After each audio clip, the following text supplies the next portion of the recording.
So I went ahead and did the setup for this chemical reaction, the setup to balance it using the algebraic method. Things to note: you need your letters to represent your coefficients A, B, C, D, E, F, right? You need to write it on top. Go ahead and write it on the right-hand side in column format. Then you're going to take a look at each element and see how many times they occur in their designated areas and set them equal to each other. So, for example, let's take a look at iron. Iron occurs in the A section only once, right? So it's 1A.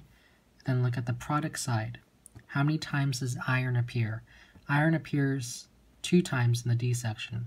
So you write it as A is equal to 2D. Let's take a look at sulfur.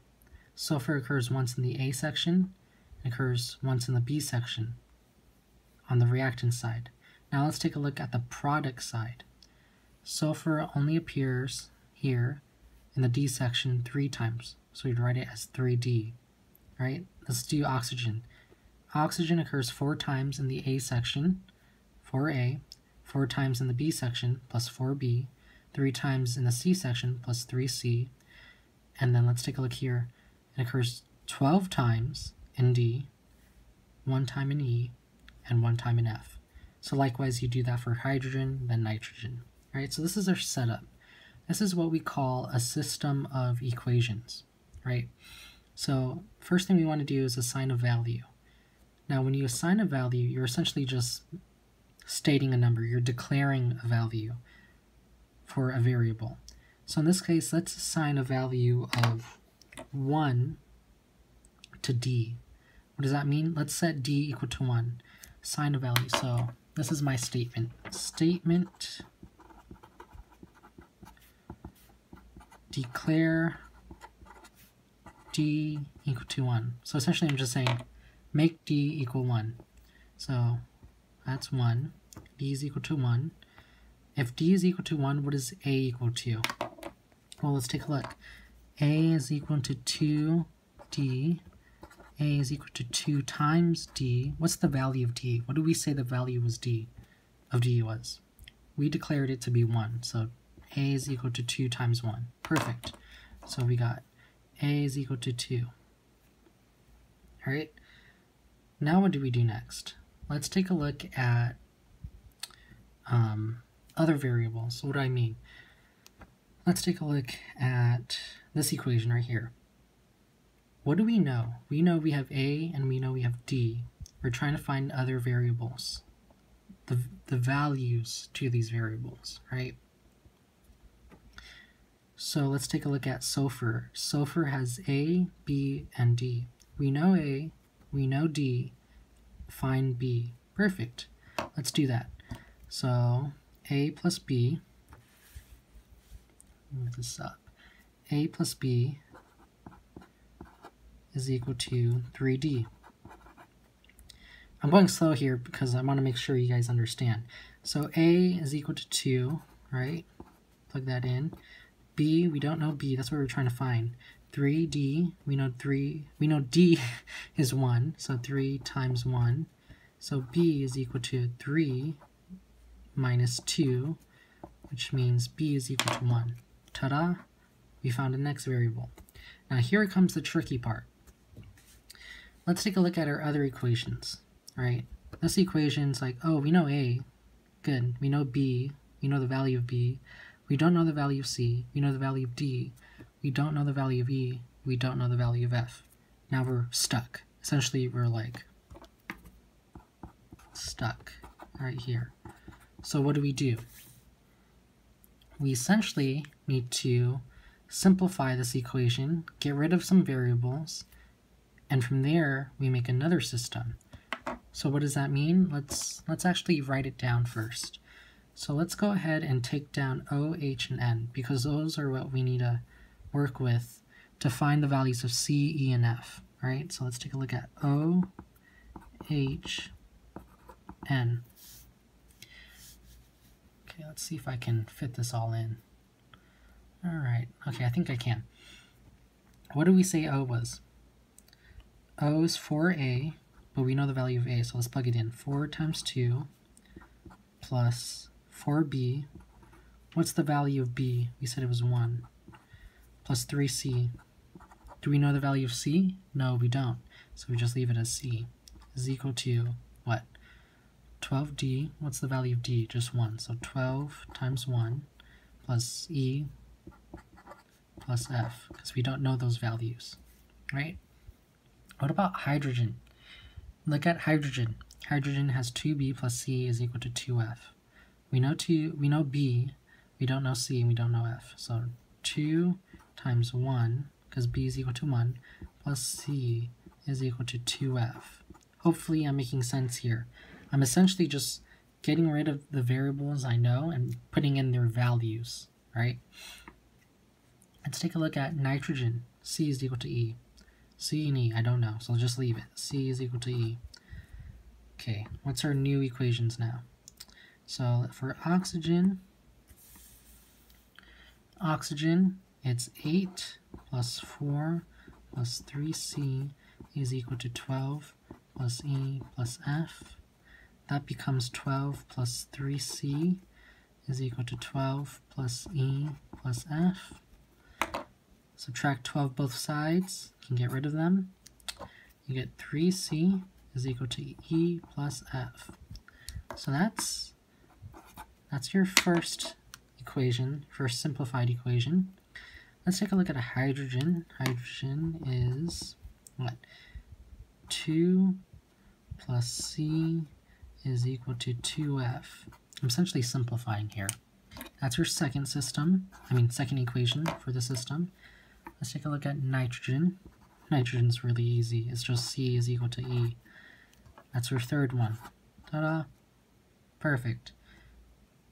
From here, we need to find a variable. Let's solve for any variable we can get. We need to find a value. We're missing C, D, no, C, E, and F. Solve this system. If you've taken an algebraic course, you've worked with systems before. Solve the system. When I say solve this system, I mean solve for a variable. So what's the thing, what can we do? Well, let's see, what would I do? Because there's multiple ways to solve a system. In this case, I want to isolate a variable. So I'm just going to go ahead and plug in numbers. So we know C is equal to E, right? If C is equal to E, then we can plug in the value E into this C and this C. So what does that look like? 3 times E, right, is equal to E plus F. Second equation, right? 2 plus E is equal to 2F. Oh my gosh, 2F, right? You may be wondering, wait, where did I get that E? Remember, C is equal to E, so I can plug that in to represent the C.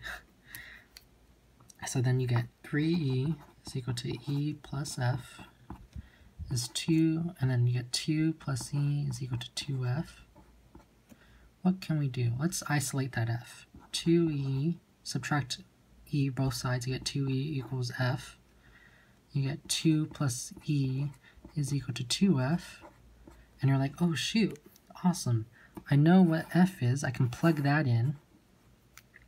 You get 2 plus E is equal to 2. Remember, I plugged in that F, right? So what's that F? That F is 2E. Then you get 2 plus E is equal to 4E. So then you get 2 is equal to 3E. Thus, E is equal to 2/3. All that work just for one variable. E is equal to 2/3. Ta-da! Let's go back up. E is equal to 2/3. Perfect. Now we know E. Then we know C, because remember we said C is equal to E. Once we find E, we know what C is, 2/3. Perfect. Now we just need to find F.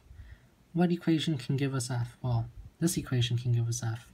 2b plus c is equal to 2f. What's 2b? 2b is just, let's do it right here, this side right here. 2b plus c is equal to 2f. 2 times b, we said b was a value of 1, right? Plus c, what's c? Is 2/3 is equal to 2f. Common denominators, what's 2 times 1 is 2. That's represented as 6/3 plus 2/3, right, is equal to 2f. That's 8/3 equal to 2f, right? What's f by itself? Divide by 2 both sides, you get, what's half of that? What's half of this fraction? 4/3. So you get f is 4/3. Perfect. Right? Did I do that right? Divide by 2. I think I did this right. Yeah, 4/3. Sorry. Then take a look at your coefficients represented by letters. This is not in whole numbers. You usually want them in whole numbers, so what you do is you multiply by number to get a whole number. Multiply by the smallest number to get a whole number, if that makes sense. So get rid of those 3's. So what we do is we multiply by 3. Remember, it's like cooking. If this is your ingredients, right, you need 2 cups, 1 cup, 2/3 cups, 1 cup, 2/3 cup, 4/3 cup, and you triple C, right? Then you have to triple the rest of them to maintain it. So 2 times 3 is 6. B times 1 times 3 is 3. 2, 3, 2, 4. So what are our values? 6, 3, 2, 3, 2, 4. It's a lot better than the guess and check method if you do this really quick. I'm explaining it, so it took like 12 minutes. But if you go through this quickly, it will be a lot faster than guess and check method. So, yep, that's this video for this chemical reaction. Iron sulfate plus sulfuric acid plus nitric acid turns into iron sulfate? I don't know. Nitrogen monoxide and water. So, yep, that's the solution. You can check it if you'd like. I'm pretty sure it works out.